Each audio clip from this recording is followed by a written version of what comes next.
Welcome to Chalk and Talk, a podcast about education and math. I'm Anna Stokke, a math professor and your host.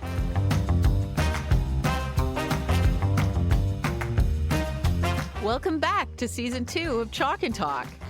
During the break, my podcast surpassed 50,000 downloads. I want to thank you for listening and to encourage you to please continue to share the podcast.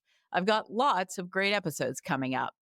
This is episode 24, and I am thrilled to kick off this season with the amazing Dr. Dylan Wiliam. He is renowned for his expertise on formative assessment and has advised teachers, school leaders, and policymakers all over the world. He also has a background in math and math education.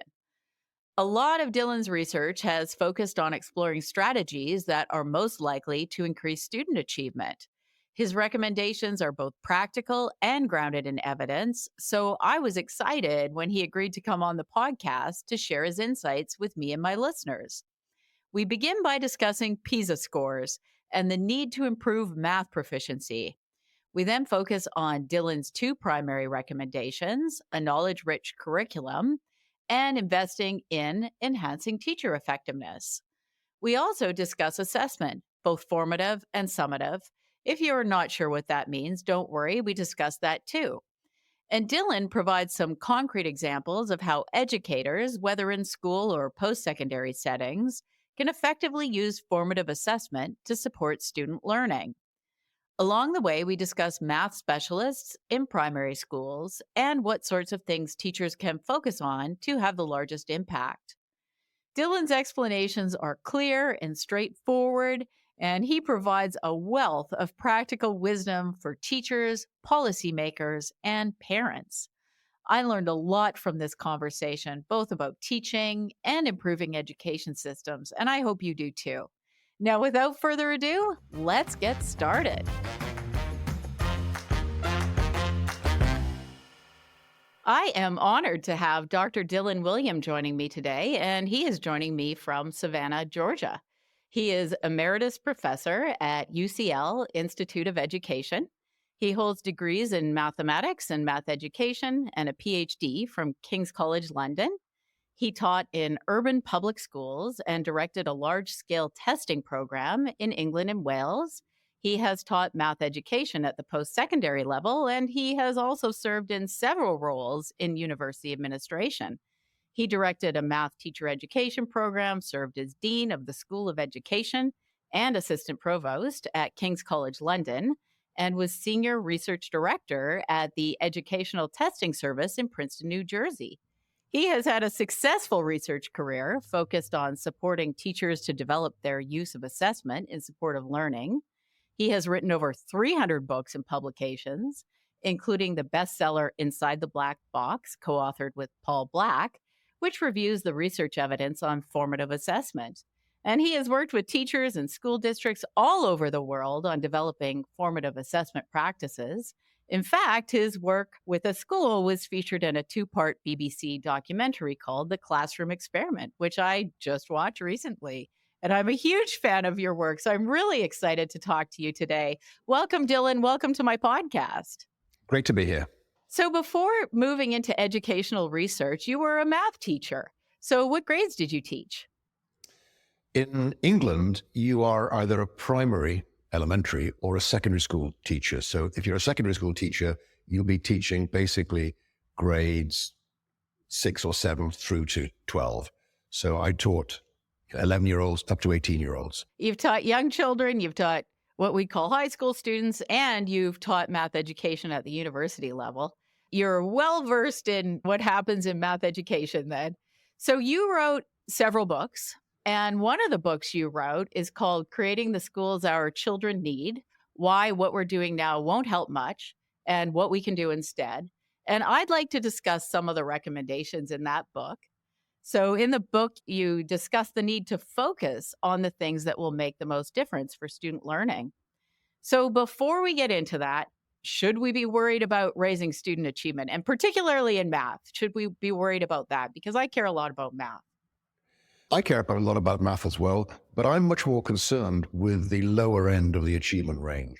So the PISA studies, this program for international student assessment that rolls around every 3 years, shows that in countries like Canada, like the US, like the UK, something like 15 to 20% of children, of young people, don't reach the level of numeracy that's needed to participate effectively in society. Those students are at a fundamental disadvantage. They're going to get ripped off. They're not going to understand the financial decisions they're taking.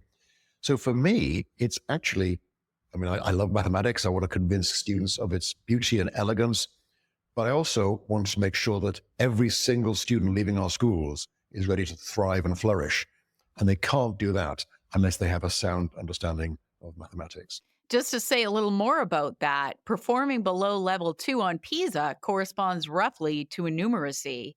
And I think we've seen increases across North America and in many other countries in the percentage of students performing below level 2. Is that correct? Yes, I think that the long-term trends are actually not that strong. They're basically flat. And so you had some countries doing very well in 2000 when PISA first reported. Then some declines and some recoveries. Other countries have gone up and then down. So several provinces in Canada had high achievement, but a lot of those have actually declined since then. So there's lots of people making up stories about why this is, but the real problem is you've got too few data points and too many variables. Nobody really knows what's causing this. We all have our hunches, and my hunch is that the kinds of things that we're doing to improve schools aren't helping, and that's a problem because we do know what would help. Yes, for sure. And the other thing I look at are the top levels, the students performing in levels 5 and 6 on PISA. And at least in Canada, there's been a decrease in the percentage of students performing in those top levels too. And in some provinces, quite a large decrease, actually. So we seem to have more struggling students and fewer students who excel. Both of those trends to me are really concerning. Absolutely. And I think that it's very hard to figure out what's going on. The thing about Canada is you have such a diversity of approaches to education generally, where you have some provinces that are really in favor of inquiry-based instruction and others that are much more traditional, using formal examinations regularly throughout the province. So I think it's hard to work out what's really going on. There's something problematic where we are failing our weaker students and we're not stretching our highest achievers. And that's a worry for me because those are the people that we will need to make advances in science and technology and engineering. That's also a concern. And other countries seem to be doing that much better. Yeah, those are our future STEM leaders. It's a concern for me as well. And the thing I always say to focus on again is the long-term trend, which is I think what you're saying too. What's happening over time. We don't want to see more students struggling and fewer students excelling. And when we're seeing that, we really need to look at what's going on. And this is something you've studied a lot. You've looked really closely at what things schools and systems, education systems can do to improve.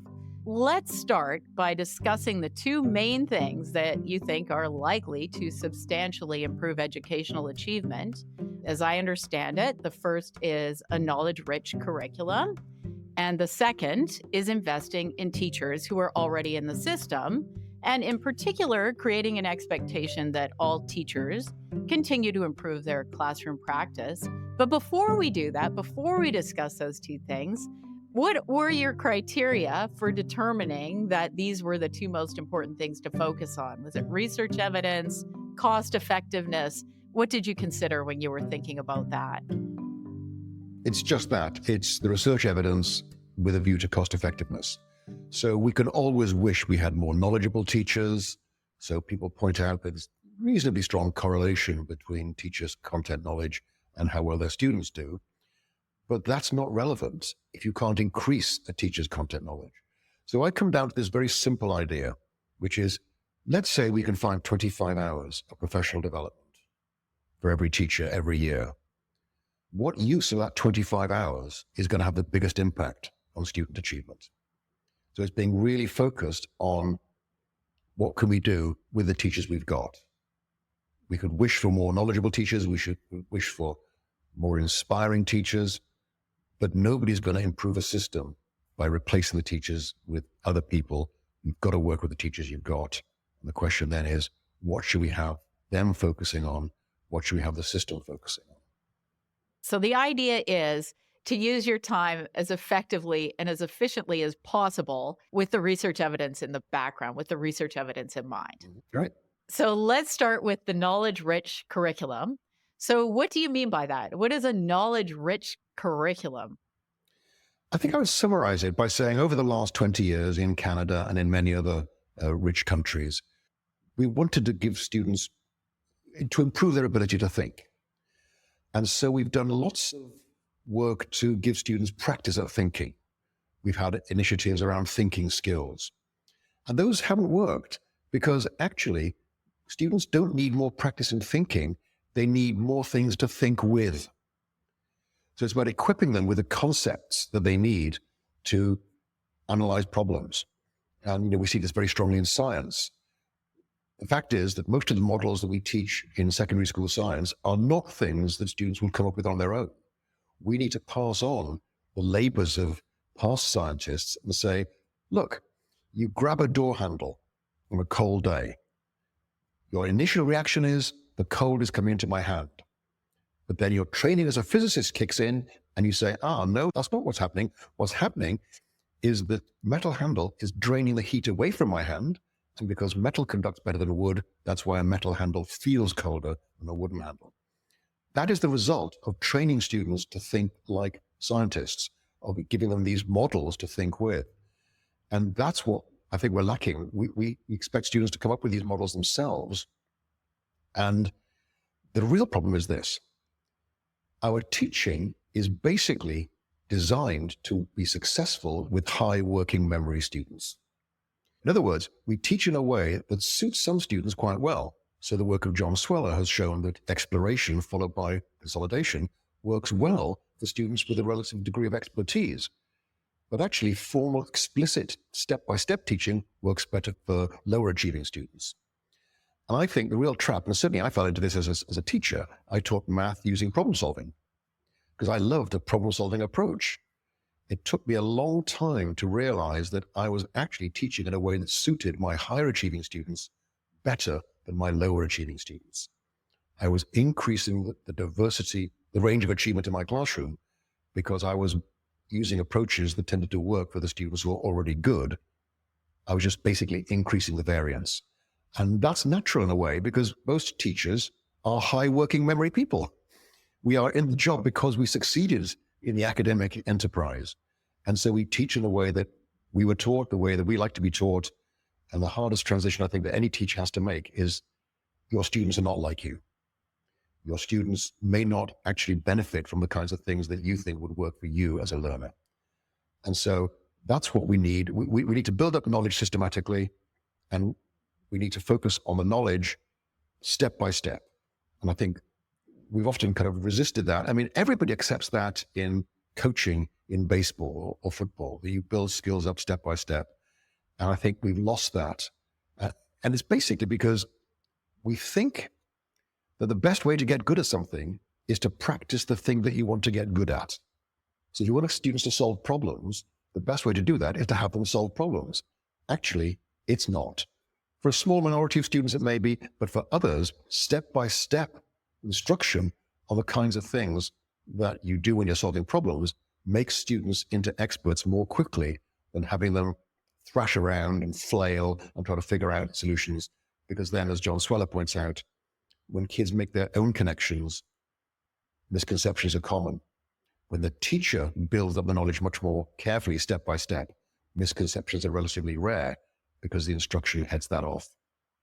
So you mentioned a few things there. I think you were talking about the expertise reversal effect a little bit, Yeah. right? So the idea that for a novice learner, you need a lot of step-by-step systematic scaffolding instruction, right? Like a lot of direct instruction. But for an expert, meaning someone who has a lot to work with in their long-term memory, so they already have a lot of knowledge, that approach might not be as effective. But what a lot of people are doing is they're using those approaches, those inquiry-based approaches that might work really well with experts, and they're using them with novices. And so Right. the novices aren't learning well. Is that a good summary? Absolutely. And that's what I did. I increased the variance of achievement in my classroom by adopting pedagogical approaches that were more effective with higher achieving students. I try to pay attention to the arguments I see out there. And a lot of times, the people that are promoting inquiry based approaches, they will say that they're really pro equity. And in fact, it's the opposite. Inquiry based approaches, they favor, as you say, they favor people with strong working memories or students who already have knowledge that they may have acquired, say, through tutoring or their parents. I mean, it's interesting because it's quite contradictory, calling yourself pro equity in many ways. Absolutely. I've just been thinking about this recently. All these people, they want to make sure that whether you're poor or whether your family's rich, whether your English is your first, second, or third language, what color your skin is, should have no impact on your chance of being successful in mathematics. And so people take those kinds of variables very seriously, but they don't take seriously the fact that some students, even though they've done nothing to deserve it, get given brains that soak up math, and other students get brains that don't actually soak up math quite as quickly. The old eugenics argument was, well, let's not try to educate them. I'm saying that's not a recipe for a good society. So the question is, what do we do faced with that diversity of processing speed, learning speed that John Carroll identified in the 1960s? And Benjamin Bloom had a very clear answer. He said, if we're getting a normal distribution of results, we're not doing our job properly. Because if you treat students with different learning speeds the same, you will get a normal distribution. Our job as teachers is to destroy the normal distribution, to destroy the bell curve. We need to make sure that the students who need more support to thrive and flourish get that support. And they need to be taught in a way that works for them. And that, I think, is a problem we've yet to face up to. And the other thing I think I sort of heard you touch on is what we refer to as the curse of knowledge, where it can be really hard when you know something to recognize that someone who doesn't know it can take a long time to learn it and that they need a lot of help to actually learn it. And so we think that, I can solve a problem. I know how to solve problems. I have all sorts of techniques for solving problems. And I want students to solve problems. So that's where I should start, right? And we forget how much work it took for us to actually get to that point where we could solve the problems. Is that right? Absolutely. I used to, as you said, train math teachers. When I used to interview these people for a place on the program, I would ask every single one of them, what would you say to a 12-year-old girl who, when you explain that -1 times -1 is +1, they say, well, why? In interviewing literally hundreds of students, I only ever got one good answer. Most of the time, they would just say, it just is. There are things you have to get used to in life. And so what I discovered was that a lot of the time, people who've been successful in mathematics have been successful because they'd never thought about it. They had just got successful at completing the dance of the numbers or the letters and didn't question it. And so I think we do want students to understand what they're doing, but I think that understanding needs to proceed hand in hand with procedural fluency. Sure. And the other thing is you can teach understanding. I think a lot of people think in math that understanding comes through discovery, but you can teach people why things are true. And the teacher should actually know why the things are true in order to teach the students. Yes. And I'm happy to acknowledge that if you discover something for yourself, it may result in a more permanent remembering of that. I remember I spent, a couple of months of Sunday afternoons working on the problem of which numbers can be expressed as a sum of two squares. And, when I cracked it, I was just elated. I was over the moon. And so I will never forget that process.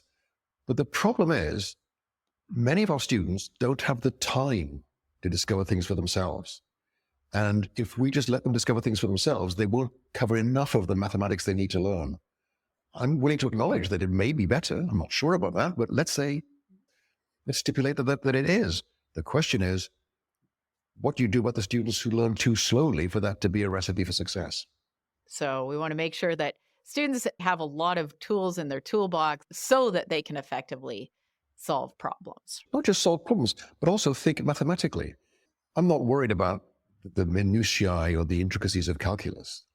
But I think this idea of rates of change, those kinds of issues actually sharpen our way of thinking.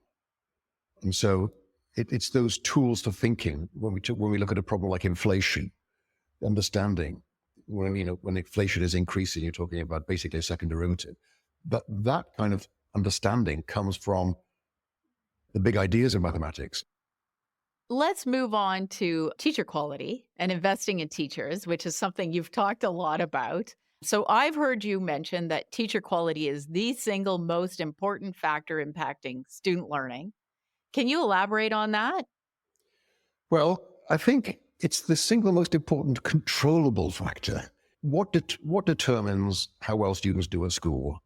It's actually the students. So these data come out slightly differently in countries like the US and Canada, which rely quite a lot on coursework grades. And they can rely very differently in examination-based systems like we tend to have in Europe.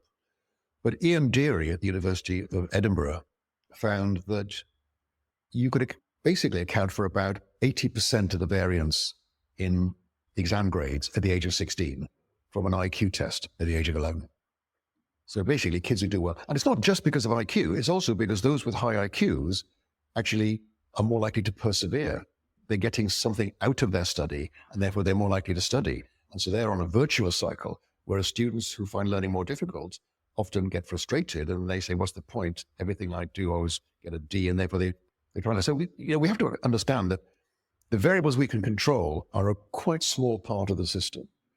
And my analysis of OECD data suggests that the school effect in Canada, the US, UK is about 10%. In other words, 10% of the variance in test scores is attributable to the school that the student attends. The other 90% is basically outside the school control. So 10% doesn't sound like very much, but it is the only bit we get to play with. So that's why I focus on teacher quality. The fact is that some teachers are more effective than others. We've got some pretty good exam data from the Gates Foundation that shows that when you take teachers who are effective in one context and move them to a socioeconomically different context, they are still more effective. So there's something that some teachers carry around in their heads that makes them more effective. And so the question is, what do we do about that? One approach is let's try to replace departing teachers with better ones. Then let's accelerate the process by firing the less effective teachers. The trouble is that it's very difficult to work out who the most effective teachers are because good teachers lay foundations for learning that are not realized for several years to come. So that's how I come to this idea of the most important lever for improving outcomes for young people is to invest in the teachers we've already got. So, what are your proposals for improving teacher effectiveness? Well, we're looking for low-hanging fruit. I'm now more and more convinced that AI will make a huge difference in probably 20, maybe even 10 years' time. But right now, it looks like there is nothing that we can do that's going to have a bigger effect than helping teachers make their teaching more responsive to student needs. So I walk into classrooms and I see a math teacher asking a question and 6 students raise their hands and the teacher chooses one of those students and that student gives a correct response and the teacher says, good, and moves on. Something that I used to do for years. The point I'm making is that if you're making decisions about the learning needs of a diverse group of learners based on the responses of the most confident and articulate students in that classroom, you cannot be making good decisions. The idea is that teachers will make better decisions if they have better evidence about what's going on in students' heads. And by better, I mean better in 2 ways. One is deeper.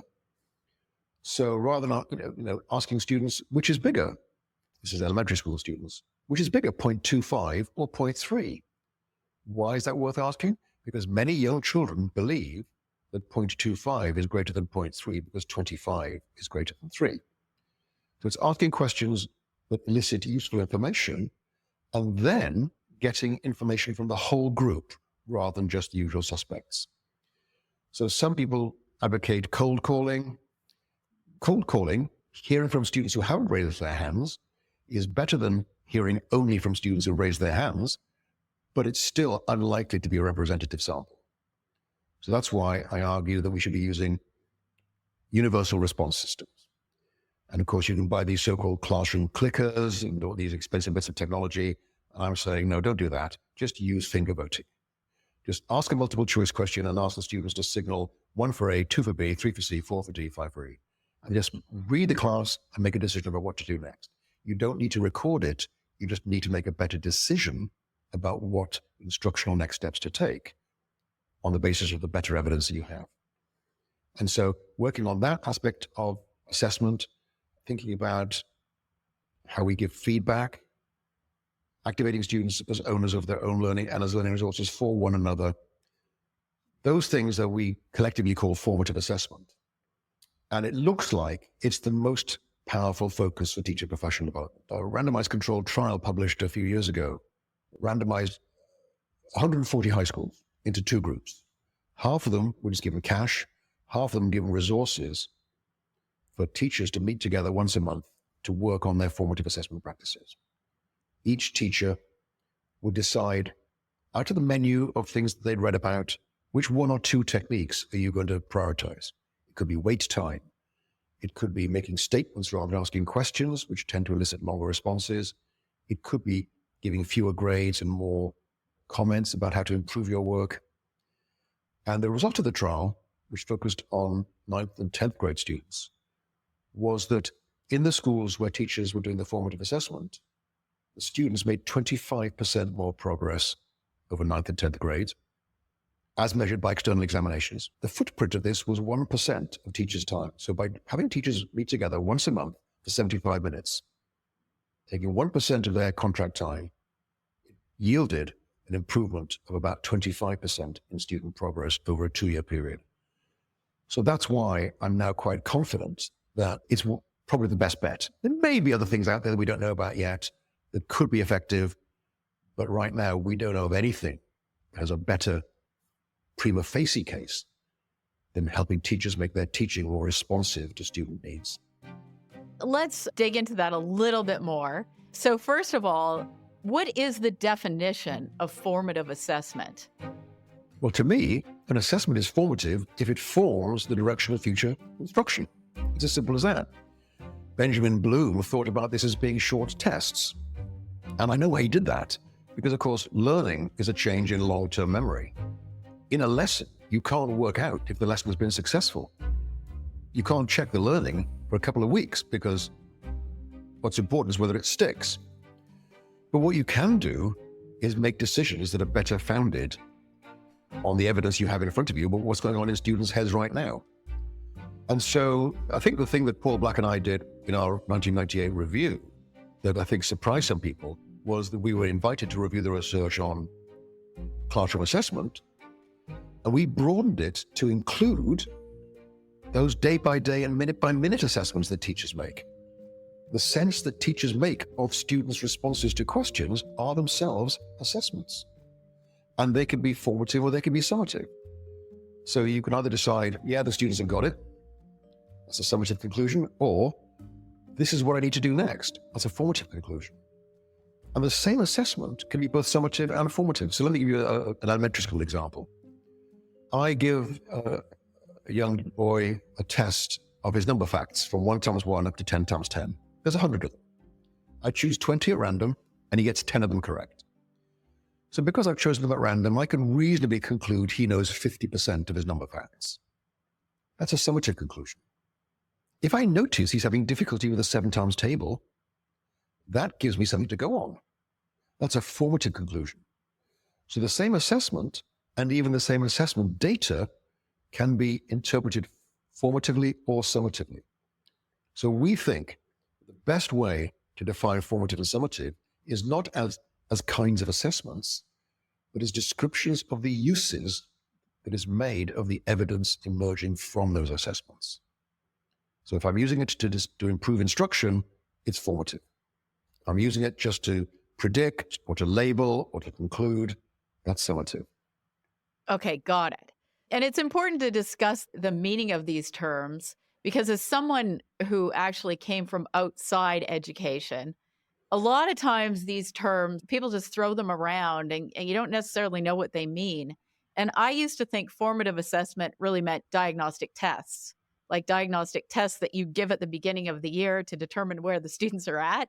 But what you're saying, it means it can be minute by minute, checking in on the class, seeing where they're at, to seeing whether you're getting students understanding what you're doing to inform your instruction at the moment, correct? Absolutely. But your example of diagnostic tests were also formative. The problem, of course, is that there's a really weird problem with diagnostic testing, which is that in most of the domains that we actually use them, people would much prefer a diagnostic set of subscores. So rather than giving me a score for math, I'd much rather have a score for number and algebra and probability and geometry, for example, because that feels more useful. Turns out that the errors of measurement of those subscores are pretty large because they're based on far fewer questions. And so in math, there is usually zero diagnostic information in those subscores. You'd be better off relying on the total test score, even if you want to make an inference about a particular subscore. Everybody likes diagnostic assessment because we think that tests should do double duty. But in fact, in many domains, particularly in science and math, those subscores have zero diagnostic value. So let's actually talk about some specific techniques that could help teachers. And I think the book that you recommend that would be really great is Embedding Formative Assessment. That's your book that gives specific techniques for formative assessment. So maybe teachers could use that book. And I teach at the university level, but it's the same idea. I should be thinking of ways to have formative assessment in my class too. And I ask a question, and generally, I might have 50 students in my class, and I have maybe around 8 to 10 students who generally answer all the questions. And then there's the rest of the students, and you don't really know what's going on there. So it could be that sometimes the students are too quiet to speak up, or it could be that the students are confused and I don't know, and I move on because I think that I've gotten the right answer so everybody understands. One of the things that I've been doing, and I got this idea from Patrice Bain, who came on the podcast earlier, is cue cards. Every student in my class has these index cards. They have A, B, C, D. I make up questions as I go along, multiple choice questions, and everybody has to hold up the card. One of the things you also mentioned was cold calling. I'll admit I'm very hesitant on cold calling. So you're going to have to convince me. I don't know what to think about it. So maybe you can talk a bit about cold calling. There's a nice series of experiments by Dallimore and her colleagues where they looked at how, this is a college level, BS in accounting and management sciences, and they looked at the teachers who used cold calling, and they actually found that students originally, at the beginning of the study, were really apprehensive. But the more they used cold calling, the more students participated, the more relaxed they were about cold calling. And in fact, the females answered more questions than the males.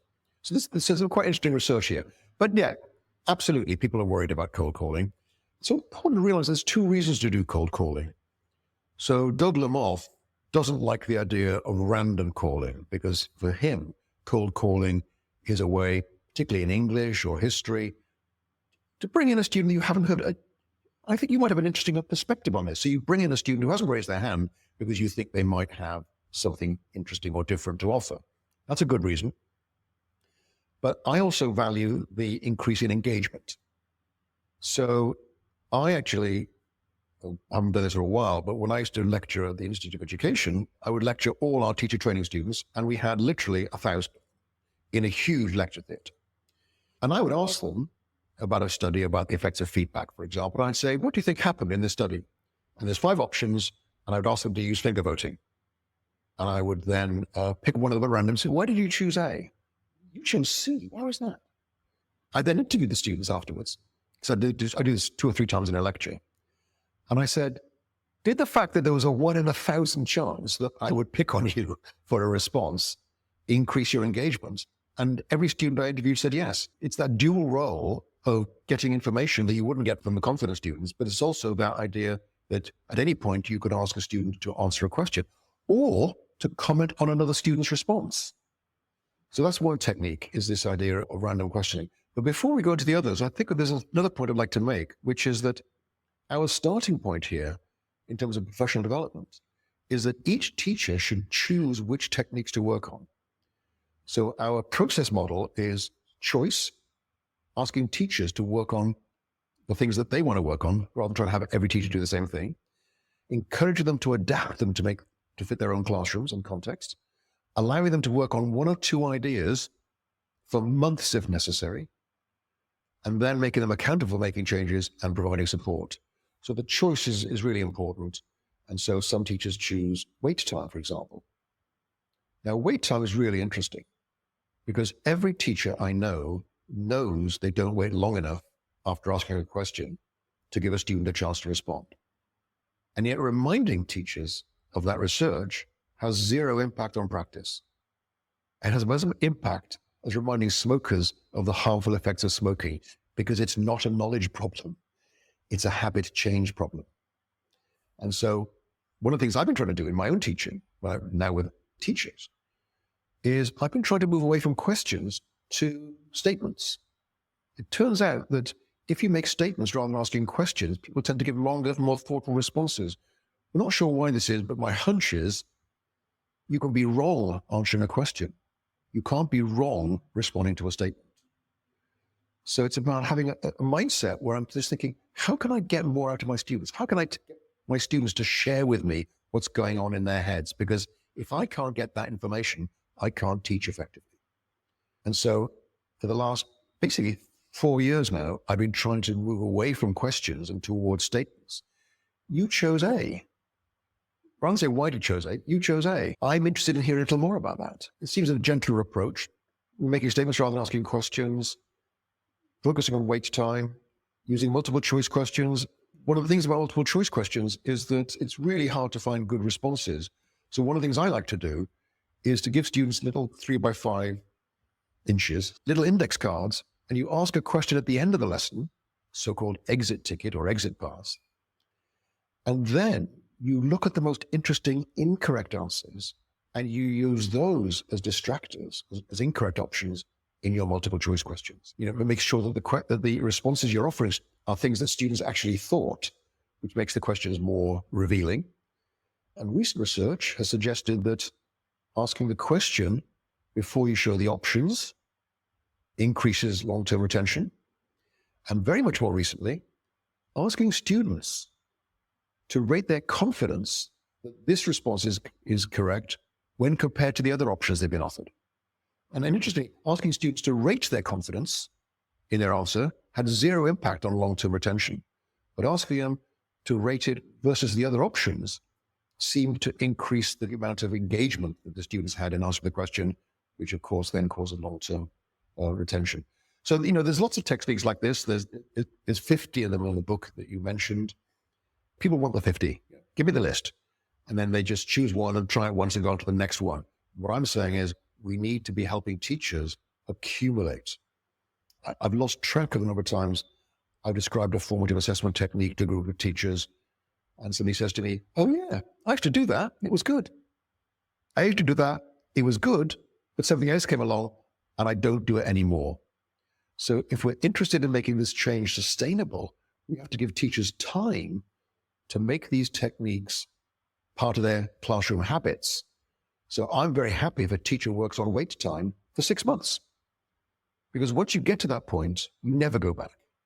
And once you understand the value of wait time, you are generally horrified when you visit other people's classrooms and you see how little time students are given to think.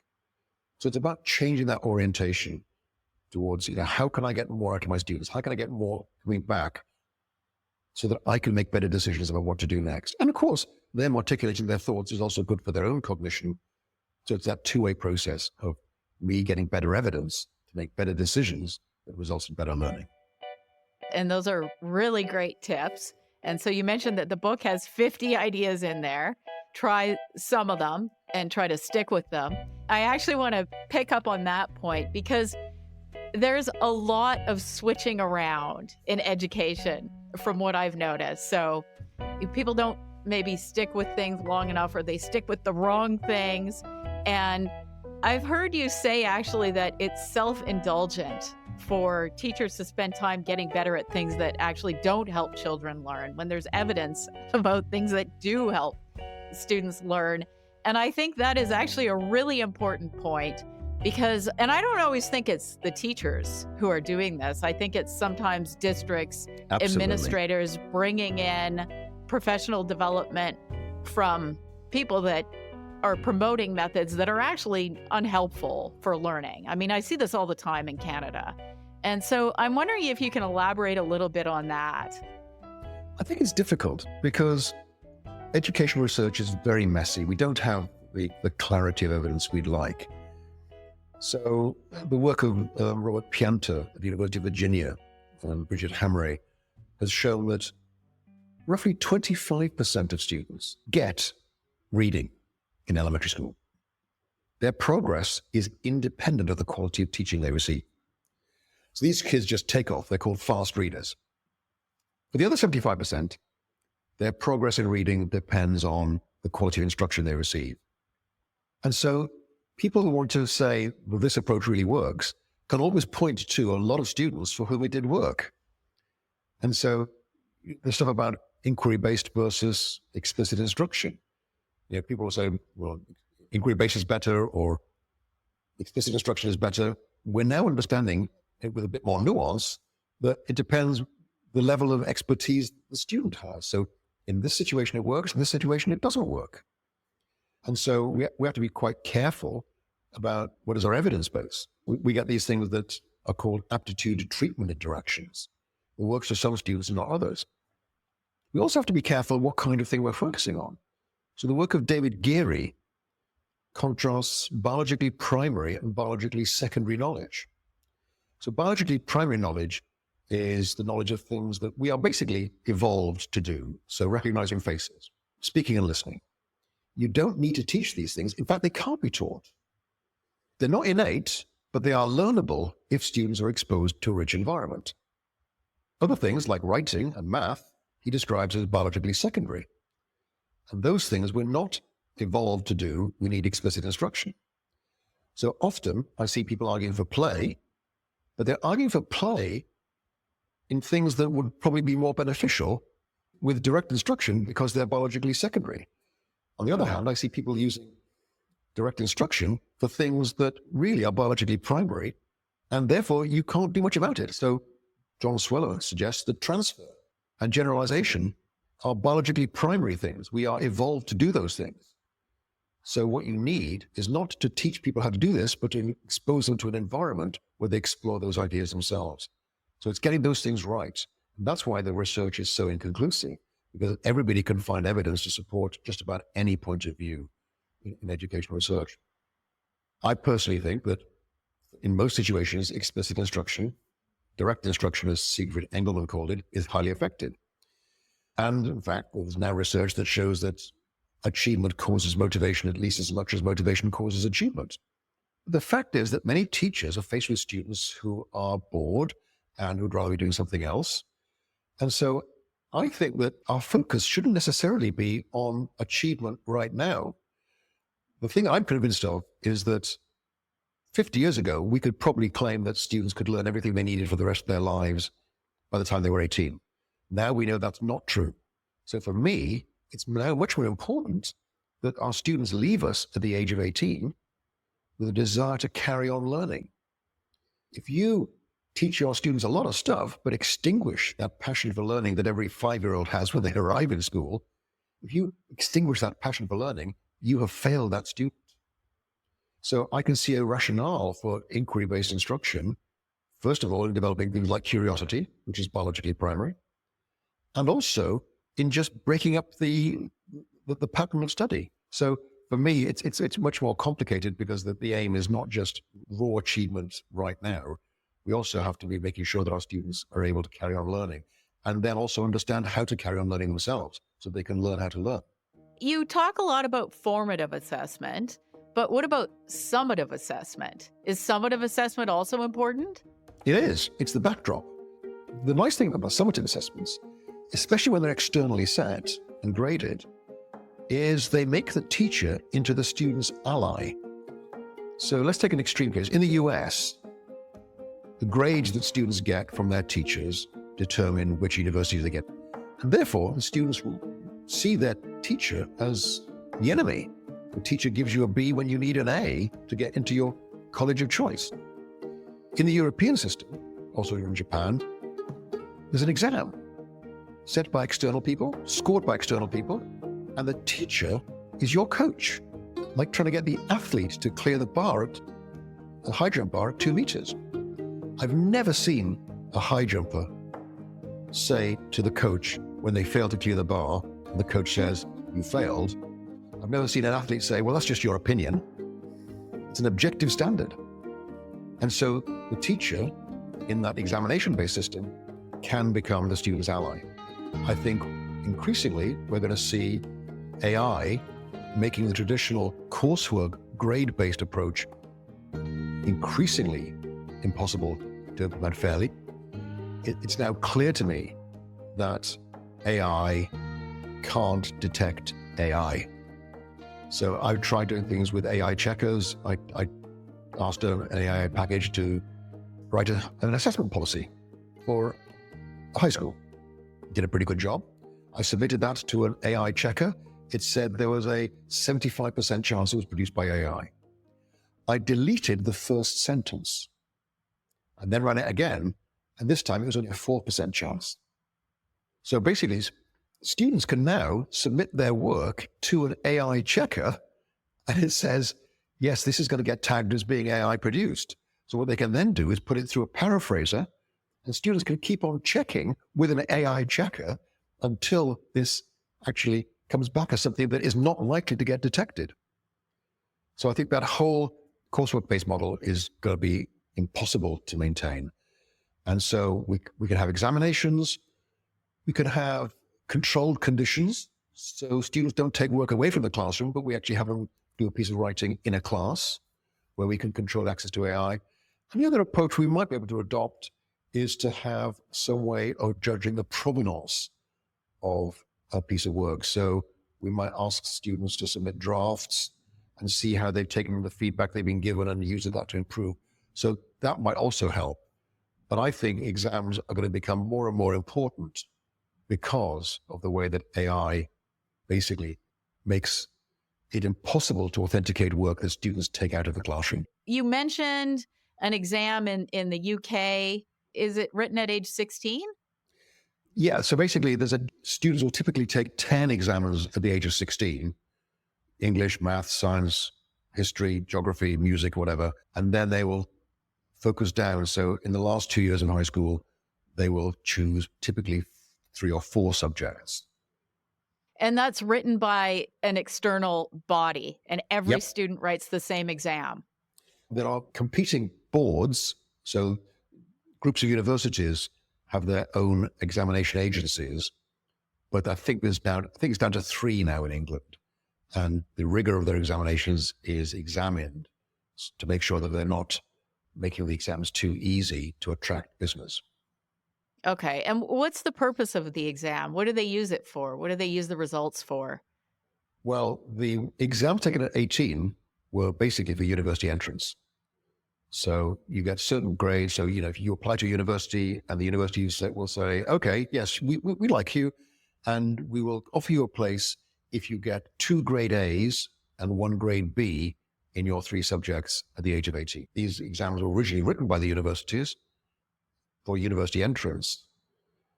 The exams at 16 were originally a school leaving examination because many students had the right to leave school at the age of 15, then 16.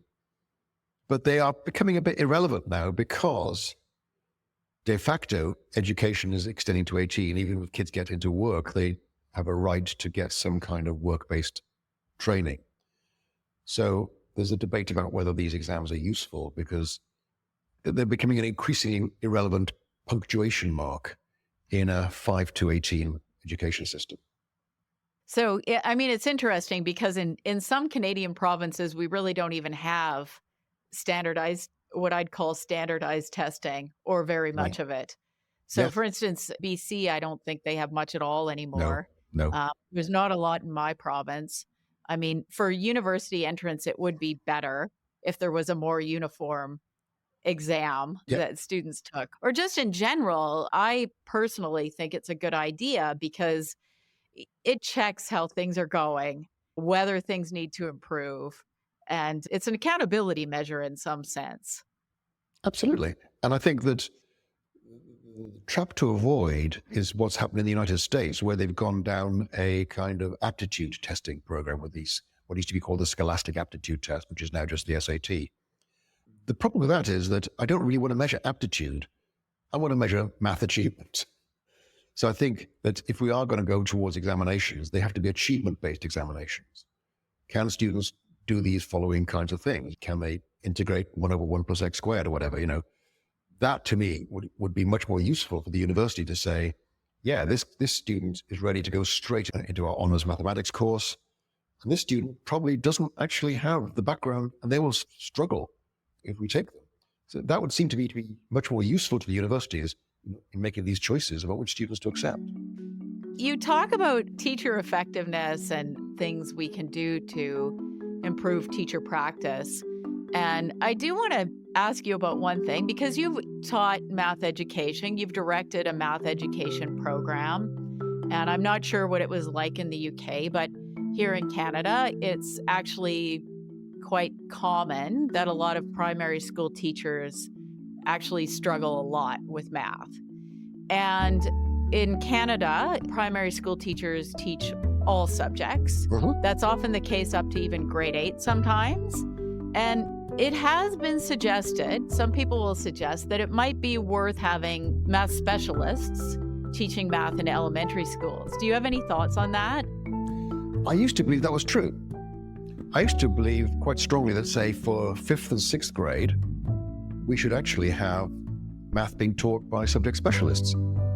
But I was really brought up short by a study from Houston, where they actually discovered that the students who were taught math in 5th and 6th grade by their general teacher did better than the students who were taught by a specialist 5th and 6th grade teacher. Now, it could be that those specialist teachers weren't that specialist. So I think that, again, these issues are very complex.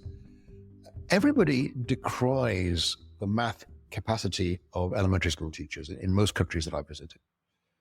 The interesting thing is, it's really hard to show a strong link between teachers' math capability and the progress their kids make. So probably the best work in this area is done by Deborah Ball and her colleagues at the University of Michigan.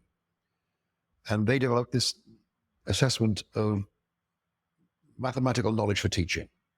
So it wasn't abstract content knowledge, it was, do you know the subject at the level at which you're teaching it?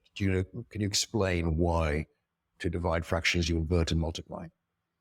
And what they found was that if you're taught by a teacher who scores 1 standard deviation higher than average on this test, you will make about 2 weeks more progress per year in math, which is not nothing. But given that the outstanding teacher who is overall 1 standard deviation above the mean, produces 50% more progress, an extra 6 months learning per year, it seems that either we haven't got a handle on what this capability is, or the effects aren't as strong as we thought they were. Given a choice, I'll take the teacher who's got the better math knowledge. But is it worthwhile improving their math knowledge? That is the question that is, as far as I'm concerned, still open. And we have one insight of this from an elementary school study that we did in England. And it was just called, and the reports are available, it was called Effective Teachers of Numeracy. We looked to see which teachers in elementary schools were the most effective at teaching math. And we saw that the ones who were the most effective were the ones who saw math as connected. So they didn't teach decimals and fractions and percentages as different topics. They taught them as being different ways of representing numbers that weren't integral. So one of the things I would often ask kids to do is to put a half, 50%, a half, 25%, and 0.36 on a number line. And students are often surprised by that, because the idea, because they've done number lines of fractions, they've done number lines of decimals, they've done number lines of percentages, but they haven't seen that all these are different ways of thinking about numbers that aren't integral. And so the teachers who are the most effective were the ones who saw that kind connection. And in fact, we do know how to help them develop that kind of connectedness through professional development. So at the time in England, we had these what are called 20-day courses. So teachers could get day release. It's like one day, a whole day release once every 2 weeks for a year. And we worked on mathematical ideas with them. And that did seem to make a difference to how they taught math. So it is an example of changing teachers' thinking about mathematics that did seem to translate through into more effective practice in the classroom. And that makes sense. I mean, one thing I know for sure, you cannot teach what you don't know. We don't need studies to tell us that. If you don't know how to add fractions, you're not going to be able to teach someone how to add fractions. Right. Beyond that, I do know that teachers need good resources. And I think that in a lot of cases, that's not happening. Like in some cases, there aren't even any textbooks or any teacher's manuals. And if math wasn't your strongest subject, to me, this isn't fair. This isn't a fair place for teachers to be in, right? They do need really good resources. I agree with that. But I think I accept you can't teach what you don't know. The question for me is, how long ago did you first know it? So I think we have to accept that the teachers don't have the math knowledge we might wish, but good textbooks can provide that in a kind of just-in-time approach. And I think what really distresses me is that even when textbooks are available, teachers are still downloading lesson resources from the internet. And the problem there is that they're just thinking about cool stuff for their students to do. And as I like to point out, a collection of resources, learning resources, is no more a curriculum than a pile of bricks is a house. And the fact is that what we have is unsystematic development of capacity because we don't have clear learning sequences. And that's why I think textbooks are important. The problem in North America is that the textbooks are largely produced primarily from a commercial perspective. What we need to be looking at is what happens in Japan and Singapore, where there's a very strong input from government agencies about how to design really effective textbooks. So they tend to be thinner, they tend to be leaner, and just much better focused on what we know builds effective knowledge in our students. So I'll ask one final question. So you've talked a lot about ensuring that teachers are constantly improving classroom practice, and we've talked about some of those things today. So if a district leader asked you, what things can they do to ensure that that's happening, that teachers are constantly improving classroom practice, what would you advise them to do?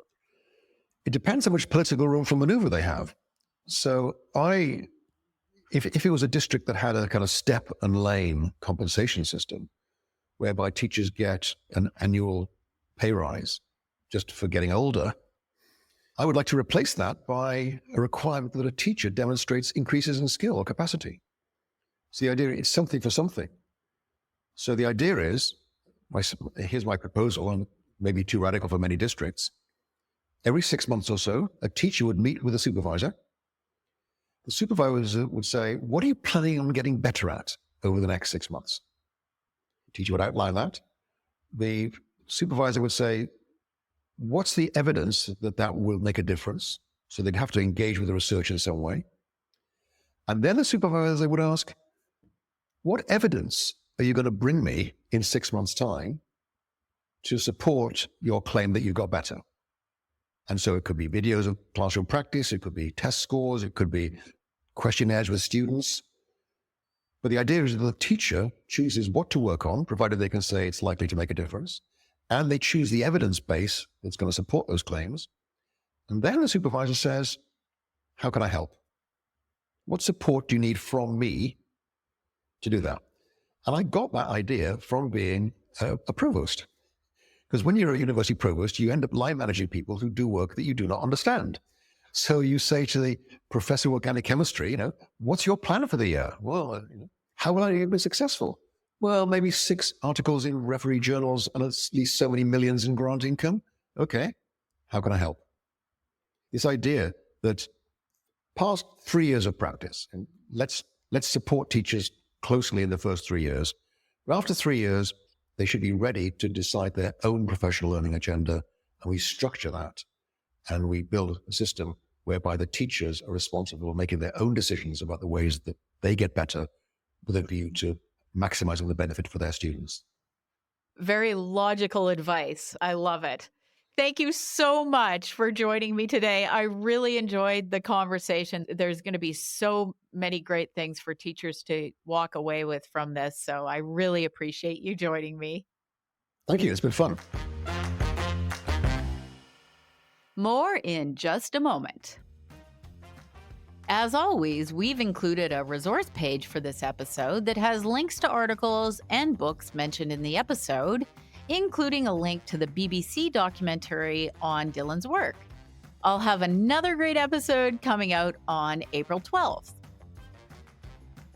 If you enjoy this podcast, please consider showing your support by leaving a 5-star review on Spotify or Apple Podcasts.